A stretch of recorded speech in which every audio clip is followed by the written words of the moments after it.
રાજ્યમાં આગામી 7 દિવસ હળવાથી મધ્યમ વરસાદની આગાહી કરવામાં આવી છે। 6 સપ્ટેમ્બર સુધી દક્ષિણ ગુજરાતમાં પડી શકે છે ભારે વરસાદ। દક્ષિણ ગુજરાતના 3 જિલ્લામાં જાહેર કરાયું છે રેડ એલર્ટ।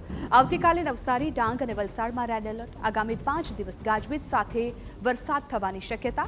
રાજ્યમાં 4 વરસાદી સિસ્ટમની અસર દેખાશે। અમદાવાદમાં આજે ગાજવીજ સાથે મધ્યમથી ભારે વરસાદની આગાહી। कल मतलब 5 सितंबर के लिए heavy to very heavy isolated places में ऑरेंज वार्निंग के साथ दिया गया है और 6 सितंबर और 7 सितंबर को आइसोलेटेड प्लेसेस में heavy to very heavy with isolated extremely heavy rainfall red warning के साथ दिया गया है। अगले 5 दिन के लिए थंडरस्टॉर्म का भी वार्निंग है। दोनों क्षेत्रों में ही thunderstorm with lightning wind speed इसमें 30 to 40 किलोमीटर विंड स्पीड के साथ दिया गया है। तो काले क्या रेड एलर्ट આપવામાં આવ્યું છે? જિલ્લાઓ સ્ક્રીન પર આપ જોઈ રહ્યા છો। નવસારી, ડાંગ અને વલસાડમાં રેડ એલર્ટ હવામાન વિભાગે આપ્યું છે। આ જિલ્લાઓમાં ભારે વરસાદની શક્યતા વ્યક્ત કરવામાં આવી રહી છે। 3 એવા જિલ્લાઓ છે કે જ્યાં હવામાન વિભાગે રેડ એલર્ટ આપ્યું છે, એટલે તમામ વિસ્તારોમાં સાવચેતી રાખવી ખૂબ જરૂરી બની રહેશે।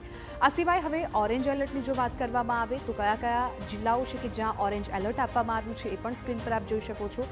છોટાઉદેપુર, નર્મદા, ભરૂચ, સુરત અને તાપી આ તમામ જિલ્લા એવા છે કે જ્યાં ઓરેન્જ એલર્ટ આપવામાં આવ્યું છે। આ સિવાય બોટાદ અને અમરેલી, ભાવનગરનો પણ સમાવેશ થાય છે, ત્યાં પણ હવામાન વિભાગ દ્વારા ઓરેન્જ એલર્ટ આપવામાં આવ્યું છે।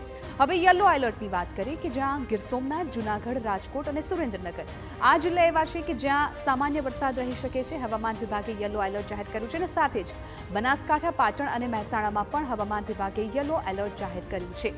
સાબરકાંઠા, અરવલ્લીમાં પણ યલો એલર્ટ છે, એટલે ત્યાં પણ મધ્યમ વરસાદની શક્યતા હવામાન વિભાગ દ્વારા વ્યક્ત કરવામાં આવી છે। ગાંધીનગર, અમદાવાદ, ખેડા અને આણંદનો પણ સમાવેશ યલો એલર્ટમાં થઈ રહ્યો છે।